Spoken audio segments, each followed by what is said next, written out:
Amendment Bill 2025 and मुसलमान वक्फ repeal bill 2024। अध्यक्ष महोदय जी, आपने जो रूलिंग दिया है जेपीसी के बारे में जिक्र किया है, उसी के साथ साथ जुड़ते हुए एक मिनट किरण जी, एक मिनट श्री सोगत राय जी संशोधन संख्या 108 को प्रस्तुत करें। आप बोल रहे थे ना? हाँ, under rule 77(2) of the rules of procedure, I propose that the Waqf Amendment Bill 2025 be recommitted for the purpose of eliciting further opinion thereon. Okay, माननीय मंत्री जी अब 12-16 पर अपना वक्तव्य दें।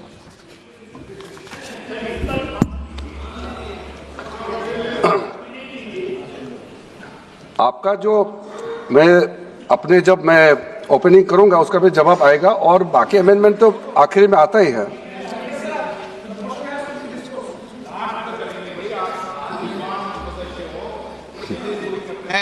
चलिए माननीय मंत्री जी।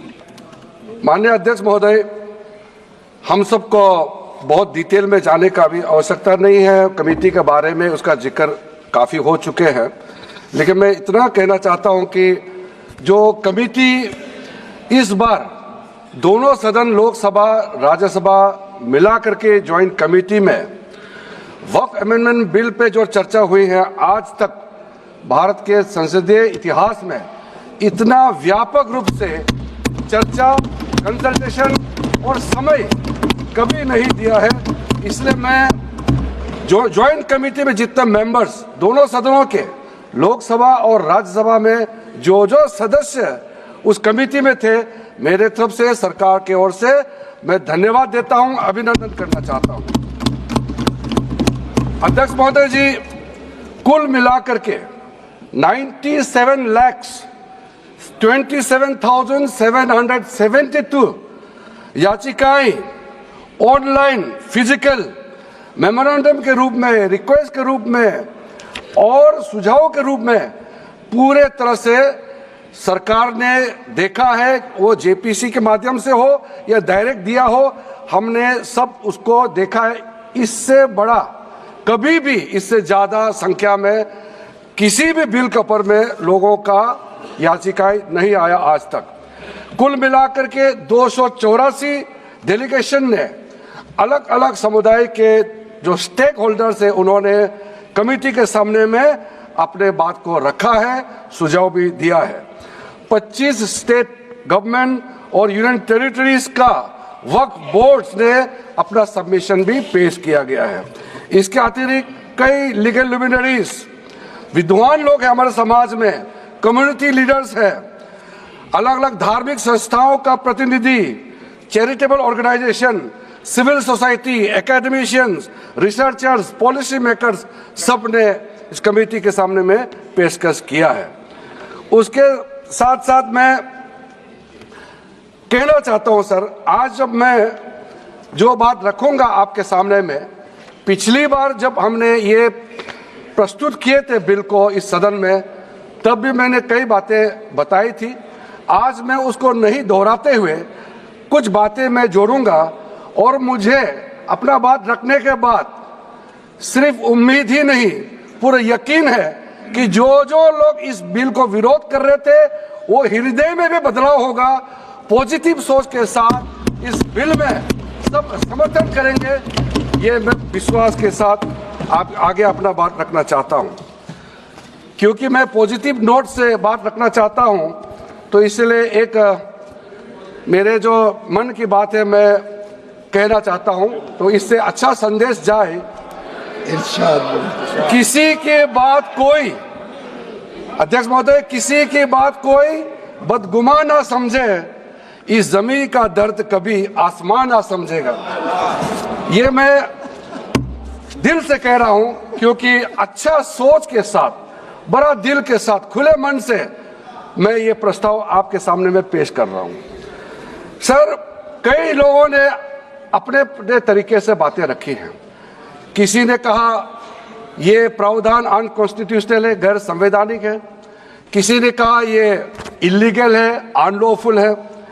सर, ये बिल जो हम लोग जिक्र कर रहे हैं कोई नया विषय नहीं है। आजादी से पहले ये बिल जब पहली बार मुसलमान वक्फ वैलिडेटिंग एक्ट पास किया गया था 1913 में, तब से इसका इतिहास शुरू होता है। उससे पहले प्रिवी काउंसिल ने 1894 में इनवैलिडेट किया था वक्फ अल औलाद को। बाद में उसका प्रॉपर लीगल फॉर्म में 1913 के बाद फिर 1923 में द मुसलमान वक्फ एक्ट लाया गया था, जिसमें अकाउंटिंग और ट्रांसपेरेंसी के बारे में ये जोर उसको देते हुए ये एक्ट पास किया गया था। उसके बाद 1930 में द मुसलमान वक्फ वैलिडेटिंग एक्ट लाया गया है, जो रीइंफोर्स करता है legal validity of the family waqf. परिवार में जो वक्फ होता है उसको जोड़ देते हुए ये बिल लाया गया है। उसके बाद आजादी के बाद 1954 में 1954 में वक्फ एक्ट पहली बार आजाद भारत का एक्ट बनी और उस समय स्टेट वक्फ बोर्ड का भी प्रावधान उसी 1954 एक्ट में प्रावधान किया गया था। उस समय से लेकर के कई संशोधन के साथ में 1995 में व्यापक रूप से ये वक्फ एक्ट बनी है। तो उस समय किसी ने नहीं कहा कि ये एक्ट अनकॉन्स्टिट्यूशनल है, किसी ने नहीं कहा उस समय ये अनलॉफुल है। आज जब हम उसी बिल को सुधार के ला रहे हैं, तब आपको ये अनकॉन्स्टिट्यूशनल, अनलॉफुल का ये शब्द इस्तेमाल करने का आपको ये नौबत कैसे आया, ये सोच क्यों आया? अगर आप सच्चे दिल से सोचते और मन साफ होते तो आप तर्क पे जाते। इस संशोधन बिल में जो जो तर्क है आप उसमें बात कीजिए, आप उसको छोड़ के जो कोई लेना देना नहीं है बिल में, उसका बात आप लेकर के लोगों को गुमराह करने का, बरगलाने का काम जो किया है, उसको मैं शुरू में साफ करना चाहता हूं। अध्यक्ष महोदय जी, 1995 में ट्राइब्यूनल का पहला व्यवस्था किया गया है ताकि वक्फ बोर्ड का कोई भी निर्णय किसी को अगर पसंद नहीं है या उसको चैलेंज करना चाहता है तो वक्फ ट्राइब्यूनल वहां आप जा सकते हैं। उसका प्रावधान पहले बार हुए हैं और उस समय यह भी फैसला हुआ कि 5 लाख से ज्यादा आमदनी किसी वक्फ प्रॉपर्टी में है, उसके लिए सरकार एग्जीक्यूटिव ऑफिसर्स अपॉइंट किया जाएगा। ये भी 1995 में शुरुआत की है। अध्यक्ष महोदय जी, ये आज एक ट्रिगर पॉइंट क्यों हुआ है? ये अमेंडमेंट बिल लाने का आवश्यकता सबसे ज्यादा शुरुआत कहां से हुई? मैं संक्षेप में बताना चाहता हूं। 2013 में, 2014 में हम सब चुनाव में गए और चुनाव में जाने से पहले 2013 में कुछ कदम ऐसे उठाए गए हैं जो आप सुन करके, आप सदस्य के रूप में भी और इस देश का नागरिक होने के कारण आपके दिमाग में यह बात जरूर सवाल उठेगा कि ऐसा कदम क्यों उठाया गया है। सर, 2013 में पहला यह बदलाव हुआ कि इस देश में कोई भी आदमी, कोई भी इंसान, चाहे वो हिंदू हो, मुसलमान हो, सिख हो, ईसाई हो, पारसी हो, बौद्ध हो, जैन हो, वक्फ क्रिएट कर सकता है। सबको मालूम है वक्फ एक मुसलमान का अल्लाह के प्रति अपना एक उसका एक पायस चैरिटेबल रिलीजियस पर्पस के लिए वक्फ क्रिएट किया जाता है, लेकिन उसमें डाइल्यूशन करके 2013 में कोई भी वक्फ क्रिएट कर सकता है। यह प्रावधान सबसे पहले उस समय की यूपीए सरकार ने किया है। दूसरा, आपने सारा वक्फ को स्पेसिफिक कर दिया कि शिया बोर्ड में शिया ही रहेंगे, सुन्नी बोर्ड में सिर्फ सुन्नी ही रहेंगे और कोई भी बोर्ड हो सिर्फ उनके लोग ही रहेंगे, बाकी कोई उसमें आ नहीं सकता है। ऐसा आपने प्रावधान किया। तीसरा, 2008, सर आप शांति से सुनने के बाद आप जो भी पूछेंगे हमारा रिप्लाई तो आएंगे ही सर। डिबेट का आखिरी में है, मेरा फिर से रिप्लाई होगा। तो अभी मैं जब शुरुआत में कुछ दृष्टिकोण रख रहा हूं, इसमें कोई हस्तक्षेप ना करे, ध्यान से सुनिए ताकि हमारा डिबेट का स्तर भी ऊंचा रहे और तर्क भी सामने में आ जाए। सर, एक प्रावधान आया सेक्शन 108, उस सेक्शन 108 में ये लिखा गया है कि वक्फ बोर्ड का जो प्रावधान है इस देश में कोई भी मौजूदा कानून के ऊपर में रहेगा, ओवरराइडिंग इफेक्ट रहेगा, ऐसा आपने कानून बनाया है। इस देश में ऐसा कानून कैसे मंजूर कर सकते हैं अध्यक्ष महोदय जी? हर कानून अपना अपना हिसाब से चलता है, लेकिन एक कानून दूसरे कानून के ऊपर में ओवरराइडिंग इफेक्ट होगा, ये कोई भी मान्यता नहीं दे सकता है। उसके बाद सर, मैं कुछ प्रोपोगेंडा साथ में जुड़े हुए हैं उससे पहले, जो 2013 में मुझे भी बहुत ताज्जुब हुआ कि ये पास कैसे जबरदस्ती करवाया है। 2013 में वक्फ पे यूजर जो आपने प्रावधान डाला, उसके बाद 1970 से एक केस चल रहा था दिल्ली के अंदर में। दिल्ली के अंदर में हमारा सीजीओ कॉम्प्लेक्स है, पार्लियामेंट बिल्डिंग है, कई प्रॉपर्टीज है, और इसको वक्फ बोर्ड, दिल्ली वक्फ बोर्ड ने क्लेम किया कि ये वक्फ प्रॉपर्टीज है। उसके बाद ये केस चल रहा था अदालत में। उस समय यूपीए सरकार ने पूरा सारा जमीन को डी नोटिफाई करके वक्फ बोर्ड को दे दिया। 123 प्रॉपर्टी। अगर आज हम ये संशोधन लेके नहीं आते तो जिस सदन में हम बैठे हैं, ये पार्लियामेंट बिल्डिंग, इसको भी क्लेम किया जा रहा था। एयरपोर्ट, बसंत विहार, और अगर नरेंद्र मोदी जी का सरकार नहीं आते, अगर यूपीए का सरकार कंटिन्यू रहता, तो क्या क्या बिल्डिंग को डी नोटिफाई किया जाना था। 123 प्रॉपर्टी को तो डी नोटिफाई किया। मैं रिकॉर्ड में कह रहा हूं, अपने मन से कुछ नहीं कह रहा हूं, मैं ऑफिशियल रिकॉर्ड का बात बता रहा हूं। अध्यक्ष महोदय, आप काहे को उछल रहे हो? मैं अपने से थोड़ी बोल रहा हूं, जो हकीकत बात को बता रहा हूं। आप आराम से बैठ के सुनिए। आपके दल को और आपको सबको बोलने का मौका मिलेगा। माननीय मंत्री जी,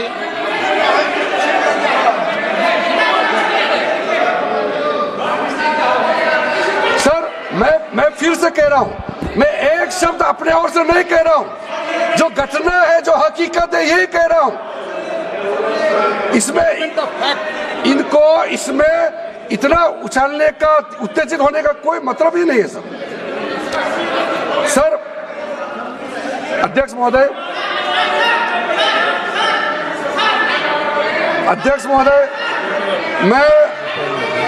मैं आपके माध्यम से सदन को कहना चाहता हूं कि जो संवैधानिक बात उठा करके लोगों को गुमराह करने का जो प्रयास किया जा रहा है, उसको भी देश के सामने में सही बात रखना बहुत ही जरूरी है।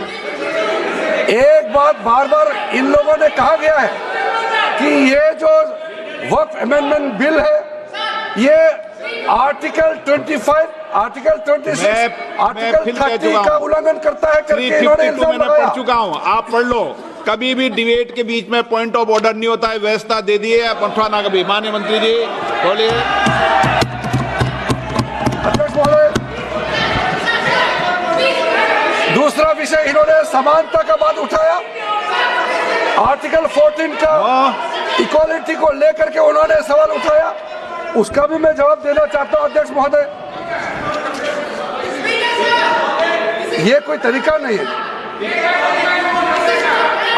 माननीय अध्यक्ष की व्यवस्था अंतिम व्यवस्था होती है। बोलिए मंत्री जी, आप बोलते जाओ। अध्यक्ष महोदय, क्योंकि मेरा कान खुला हुआ है तो ये डिस्टर्ब हो रहा है मुझे। मैं अभी ये पेन की बात करता हूं। अध्यक्ष महोदय, ये वक्फ बोर्ड का जो काम है, ये बेसिकली वक्फ प्रॉपर्टी को जो संभालने वाले मुतावली और जो वक्फ प्रॉपर्टी को व्यवस्था करते हैं, उसको संचालित करने के लिए ये गवर्नेंस का, सुपरविजन का एक प्रावधान है। किसी भी तरीके से वक्फ बोर्ड वक्फ प्रॉपर्टी को मैनेज नहीं करता है। वक्फ बोर्ड वक्फ प्रॉपर्टी मैनेजमेंट में हस्तक्षेप नहीं करता है। अब साफ साफ सुन लीजिए, अगर इसके पास तर्क नहीं है तो इस तरह यहाँ डिस्टर्ब करके बहस का स्तर को गिराने से कोई फायदा नहीं है सर, ये कोई तरीका नहीं है सर। बोलते जाओ सर, वक्फ बोर्ड का क्रिएट करना एक जो वाकिफ होता है, जो अपना विलिंगली वक्फ क्रिएट मैंने करता है। व्यवस्था दे दी है, आप जब समय हो तो बोले नो, प्लीज बैठिए, ये तरीका ठीक नहीं है आपका, बैठिए आप। नो, बैठिए माननीय मंत्री जी। सूची है 2013 की प्रॉपर्टी हाँ, है। मैं लाता निकाल बताना सूची मंगा के देते हैं। कहते भी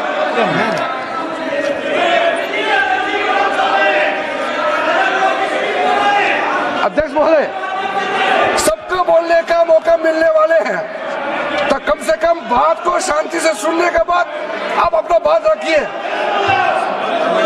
ये कोई तरीका नहीं होता है सर।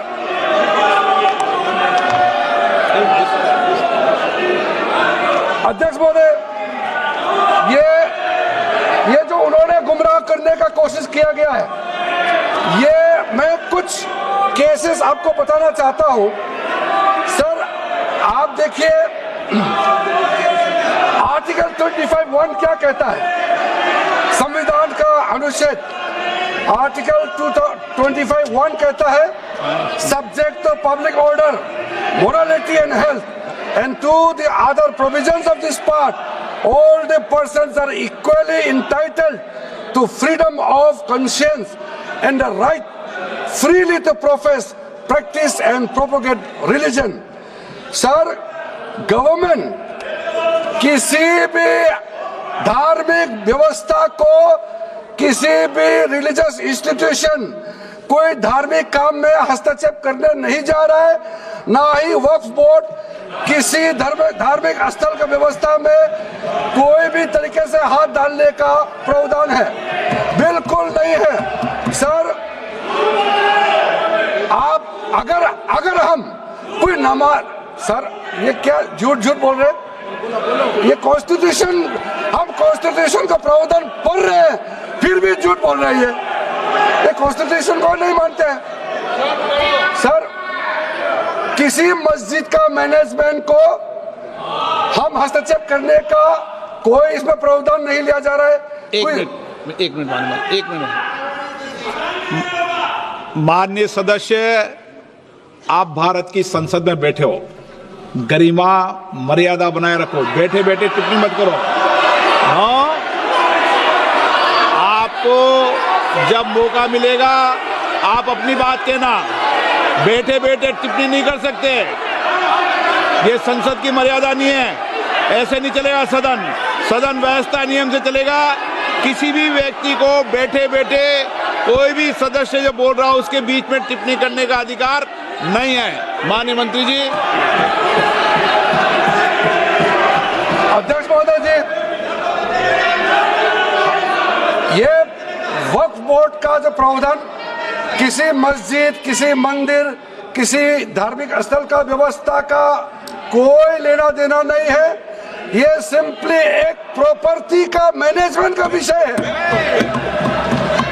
ये कोई मुसलमान अपना ज़कात देता है, फितरा देता है, उसको हम पूछने वाला कौन होते हैं?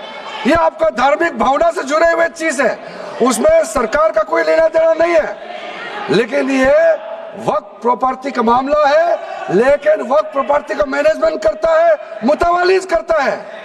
ये आपको इतना बेसिक ये फर्क जो है अगर समझ में नहीं आते या जानबूझ करके आप नहीं समझना चाहते हैं तो मेरा पास इसका कोई इलाज नहीं है। अध्यक्ष महोदय जी, ये आपके माध्यम से मैं फिर से कहना चाहता हूं कि ये सर क्या ये ऐसा बहस नहीं होता है जी। आप लोग का तर्क रखने का समय में बोलिए, ये बीच में कमेंट पास करने से सर हमारा पॉइंट का फ्लो भी बिगड़ता है और आवाज भी ठीक नहीं हो, आवाज भी ठीक से नहीं जाएगा। आप क्या चीज को जवाब देंगे? सर इसमें मैं कई ऐसे केसेस है जिसको मैं रेफर कर सकता हूं, लेकिन सदन में 3 केसेस का मैं रेफर करूंगा तो दूध का दूध पानी का पानी हो जाएगा कि ये धार्मिक व्यवस्था से कोई लेना देना नहीं है। आपको मैं पहला एग्जांपल देना चाहता हूं, सैयद फजल पकुया तंगल वर्सेस यूनियन ऑफ इंडिया। इसमें क्या केरला हाईकोर्ट का फैसला है। केरला हाईकोर्ट ने कहा the Waqf board is a statutory body, pure and simple, it is not a representative body of the Muslim community. यह हाईकोर्ट का ऑर्डर है। उसके बाद इलाहाबाद हाईकोर्ट का ऑर्डर भी सुन लीजिए, Hafiz Mohammad Zafar Ahmad versus UP central Sunni board of Waqf का जजमेंट सुन लीजिए। A mutawalli's right is purely a right of management of the property and is not a proprietary right. The duties of a mutawalli are purely of a secular character. His duties